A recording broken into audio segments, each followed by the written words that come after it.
Yo, what's good, fight fans? Welcome back to Ring Ruler, your go-to spot for the most electrifying boxing breakdowns on YouTube. If you're here, you're probably still buzzing from one of the wildest rematches of 2025, Panya Pradabsri vs Carlos Canizales 2 for the WBC light flyweight title. This fight was an absolute banger, and we're diving into the highlights that had the boxing world on its feet. So, grab your gloves, hit that subscribe button, and let's break down this epic showdown in Caracas, Venezuela, where fists flew, hearts raced, and a new champion was crowned. Stick around to the end because we've got a special call out for all you Ring Ruler fans to keep this community growing. Let's set the stage. Back in December 2024, these two warriors clashed in Bangkok, Thailand, for the vacant WBC light flyweight title. Panya Pradabsri, the Thai sensation also known as Bechman ECP Freshmart, walked away with a controversial majority decision that left fans and even the WBC president Mauricio Sulaiman shaking their heads. Carlos Canizales, the Venezuelan powerhouse, dominated rounds with his relentless pressure and slick combinations, but the judges' scorecards, 116 to 112, 115 to 113, and a 114 to 114 draw, handed Pradabsri the belt. Social media erupted, with fans calling it a robbery, and the WBC didn't waste time ordering an immediate rematch. Fast forward to August 1, 2025, and we're in Canizales' backyard at El Palidro in Caracas, with the stakes higher than ever. Would Pradabsri prove his win was no fluke, or would Canizales get the revenge he'd been craving? Let's find out. Round 1 kicked off with Canizales coming out like a man possessed. He wasn't here to box pretty, he wanted to make a statement. From the opening bell, he unleashed a barrage of heavy hooks to the head and body, pushing Pradabsri back with pure aggression. The Venezuelan, standing at 5 feet 3 inches with a 64.5-inch reach, used every inch of that frame to bully his opponent. Pradabsri, a former WBC strawweight champ with a 44-2 record and 27 knockouts, tried to keep it technical, slipping punches and countering with sharp jabs. But Canizales' pressure was suffocating, and by the end of the round, a sneaky left hook to Pradabsri's head had the Thai fighter looking a bit wobbly. The Caracas crowd was roaring, sensing their hometown hero was out for blood. Over on Ring Ruler, we were glued to the screen, knowing this was about to get wild.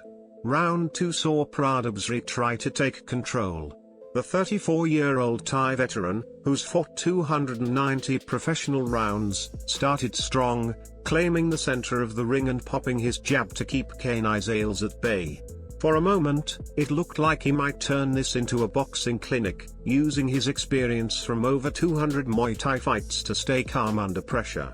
But Canizales, with a record of 27-3-1 and 19 knockouts, wasn't having it. Midway through the round, he flipped the script, landing vicious mid-range hooks that forced Pradabsri to the ropes. Those body shots were brutal, and you could see Pradabsri grimacing as he absorbed the punishment. The Venezuelan's game plan was clear: no scorecards, no judges, just pure domination. If you're loving this breakdown, smash that like button and join the Ring Ruler crew. We're just getting started. By round 3, this fight was living up to the hype.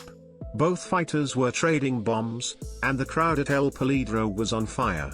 Pradabsri showed why he's a two-division champ, landing crisp right hands and body shots that reminded everyone he's no pushover.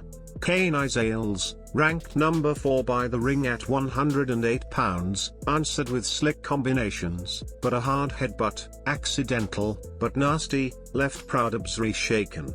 He took a moment to recover, and the ref kept a close eye. Despite the setback, Pradabsri dug deep, landing a solid right that had Canizales nodding in respect. This round was a toss-up, with some scoring it for Pradabsri's resilience, others for Canizales' aggression.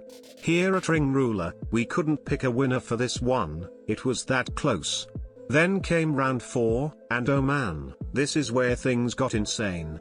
Pradabsri, fighting outside Asia for the first time in his 11-year career, decided to make a statement. Early in the round, he uncorked a thunderous right cross that caught Canizales flush, sending him crashing into the ropes for a knockdown. The crowd went silent, and Pradabsri smelled blood, charging into finish. But the referee, controversially, stepped in, giving Canizales a moment to recover and calling it an 8 count. Fans on social media were livid, with some calling it hometown bias. Canizales, ever the warrior, shook it off and came back swinging, regaining control with his jab and body shots. This round was a roller coaster, and if you're not subscribed to Ring Ruler yet, you're missing out on breakdowns like this every week. Hit that button. Round 5 was the grand finale, and Canizales made sure it was unforgettable. He tightened up his combos, using his jab to set up devastating power shots.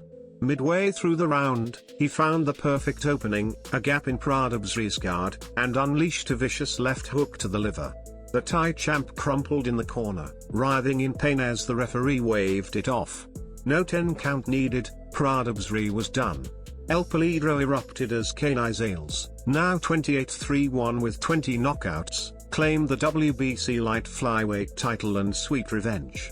It was the first time Pradabsri, now 44-3, had ever been stopped, ending his 11-year pro career's unbeaten knockout streak. Canizales, at 32, proved he's Venezuela's top dog, and the Ring Ruler community was losing it over this epic finish. Let's talk about what made this fight so special. Canizales came in with a chip on his shoulder after that controversial loss in Bangkok. He'd been robbed before, losing a majority decision to Kenshiro Terigi in a 2024 Fight of the Year contender, and he wasn't about to let history repeat itself. His game plan was perfect: relentless pressure, body shots to slow Pradabsri down, and a refusal to let the fight go to the judges. That liver shot, a thing of beauty.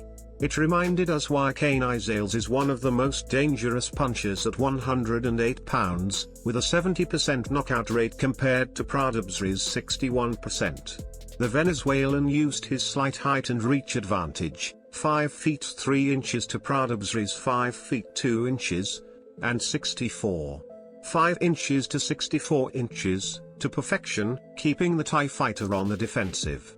Pradabsri, though, deserves massive props. He traveled 40 hours from Bangkok to Caracas, with a grueling 13-hour layover in Istanbul, and still showed up to fight. His knockdown in round 4 was a testament to his heart and skill, proving he could hang with the best even in hostile territory. His resume is no joke, unseating Wonhen Menayothin's 54-0 streak in 2020, defending the WBC strawweight title 4 times, and now holding his own in the light flyweight division. But Canizales' power and home advantage were just too much. This fight, aired live on ESPN Deportes, was a masterclass in redemption, and we're breaking it all down for you right here on Ring Ruler. What's next for these two? Canizales, now the WBC champ, has options galore. Fans are already calling for a showdown with Thailand's Thanongsak Simsri or the newly crowned Giyasuke Takami. A trilogy with Pradabsri isn't out of the question, but Canizales might want to cement his legacy against other top 108-pounders first. Pradabsri, despite the loss, remains a top contender. At 34, he's got plenty of fight left, and a return to Thailand could see him rebuild for another title shot. The light flyweight division is stacked, and Ring Ruler will keep you posted on every move. Make sure you're subscribed so you don't miss a thing. Before we wrap up, let's take a moment to appreciate the stakes of this fight. The WBC light flyweight title, vacated by Kenshiro Terigi when he moved to flyweight, is one of boxing's most prestigious belts. Canizales, who's been chasing a primary world title since his 2016 draw with Ryoichi Taguchi, finally got his moment. His journey, wins over Aya Konishi, Shoki Miura, and a near upset of Terigi, shows he's been knocking on the door for years. Pradabsri, a 2-division champ, brought his E-game, but Canizales' hunger was unmatched. This rematch wasn't just about the belt, it was about pride, redemption, and proving who's the real king of 108 pounds. Alright, Ring Ruler fam, that's the breakdown of Panya Pradabsri vs Carlos Canizales 2. If you loved this fight as much as we did, drop a comment below. Who do you think Canizales should fight next? Hit that like button if you're hyped, and if you're new here, subscribe and ring the bell so you never miss a video. We're building a community of hardcore boxing fans at Ring Ruler, and we want you in the ring with us. Share this video with your fight crew, and let's keep the conversation going. Until next time, keep your hands up and your eyes on the prize. This is Ring Ruler, signing out.